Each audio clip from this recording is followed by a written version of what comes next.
نحمدہ و نصلی علی رسولہ الکریم اما بعد فاعوذ باللہ من الشیطان الرجیم بسم اللہ الرحمن الرحیم ربی یسر ولا تعسر وتمم بالخیر۔ السلام علیکم ورحمۃ اللہ وبرکاتہ۔ صراط مستقیم میں آپ سب کو خوش آمدید۔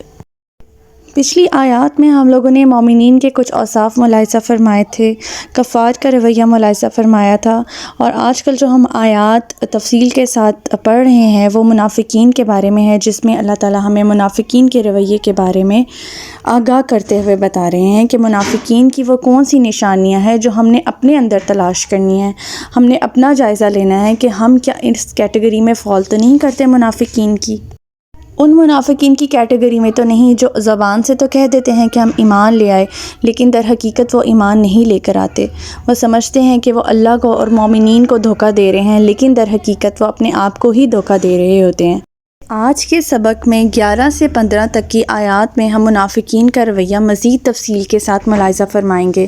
تو شروع کرتے ہیں اپنی آج کے سبق کی پہلی آیت نمبر 11 سورۃ البقرہ۔ اعوذ باللہ من الشیطان الرجیم بسم اللہ الرحمن الرحیم وَإِذَا قِيلَ لَهُمْ لَا تُفْسِدُوا فِي الْأَرْضِ قَالُوا إِنَّمَا نَحْنُ مُصْلِحُونَ، اور جب ان سے کہا جاتا ہے کہ زمین میں فساد برپا نہ کرو تو انہوں نے یہی کہا کہ ہم تو اصلاح کرنے ہیں۔ اب ان کا فساد سمجھ لیتے ہیں کہ ان کا فساد کون سا تھا جس کے بارے میں اللہ تعالیٰ یہاں فرما رہے ہیں۔ ان کا فساد در حقیقت ان کی منافقت ہی تھی کہ ان کی دلی ہمدردیاں تو کافروں سے تھیں اور مسلمانوں میں شامل رہ کر ان کے حالات سے انہیں باخبر رکھتے اور ان کے لیے جاسوسی کے فرائض سر انجام دیتے تھے۔ اور جب ان لوگوں سے کہا جاتا تھا کہ تم لوگ فساد برپا کرے اور زمین میں فساد برپا نہ کرو، تو وہ کہتے تھے ہم فساد برپا تو نہیں کریں، ہم تو صلح رکھنا چاہتے ہیں، ہم تو اصلاح کرنے والے ہیں، ہم تو چاہتے ہیں کہ جیسے پہلے سب مل جل کر رہتے تھے اسلام کے آنے سے پہلے، ویسے ہی سب مل جل کر رہیں۔ الا انہم هم المفسدون ولکن لا یشعرون، خبردار حقیقت میں یہی لوگ مفسد ہیں مگر وہ شعور نہیں رکھتے، وہ اسی خام خیالی میں زندہ ہیں کہ وہ تو اصلاح کرنے والے ہیں۔ اللہ تعالیٰ ان کی اسی خام خیالی کو دور کرتے ہوئے اس آیت میں واضح طور پہ فرما رہے ہیں کہ یہی لوگ فساد برپا کرنے والے ہیں۔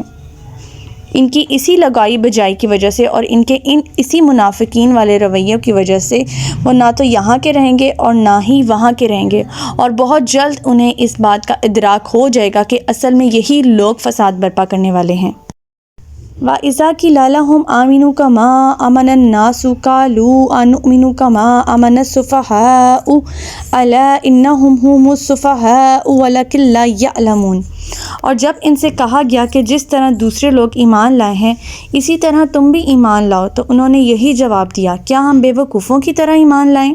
خبردار حقیقت میں تو یہ خود بے وقوف ہیں مگر یہ نہیں جانتے۔ اس آیت میں الناس سے مراد سچے مومن ہے، یعنی ہم لے لیتے ہیں کہ مہاجرین اور انصار وغیرہ اس زمانے کے، اور منافق انہیں احمق اس لیے کہتے تھے کہ یہ سچے مومن تھے اور منافقوں کی طرح مفاد پرست نہیں تھے، کنارے پہ رہ کے عبادت نہیں کرتے تھے، دین کی خاطر مشکل سے مشکل حالات کا مقابلہ کر گزرتے تھے، یہاں تک کہ اپنی جان دینے کو بھی تیار ہو جاتے تھے۔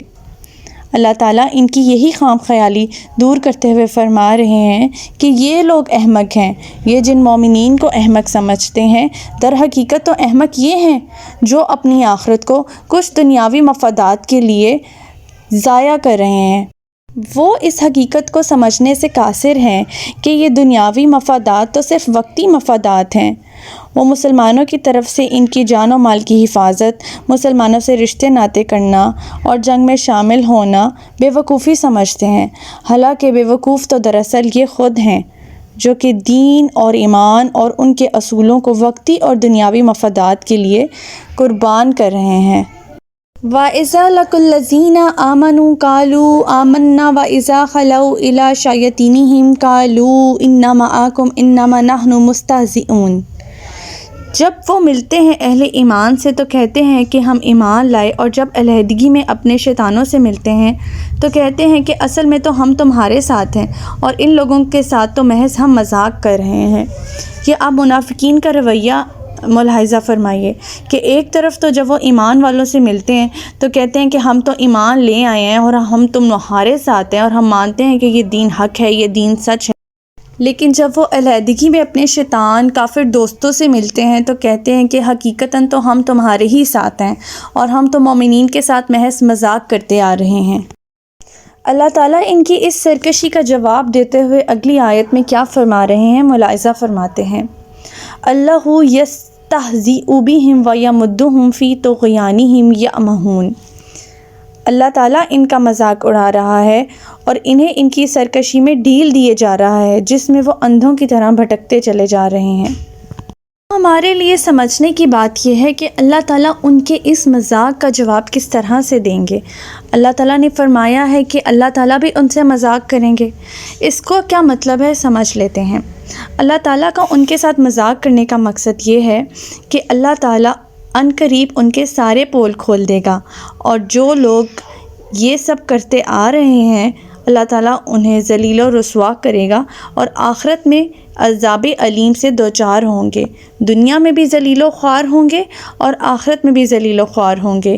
یہی اللہ کا مذاق ہے جو اللہ تعالیٰ ان کے ساتھ کریں گے۔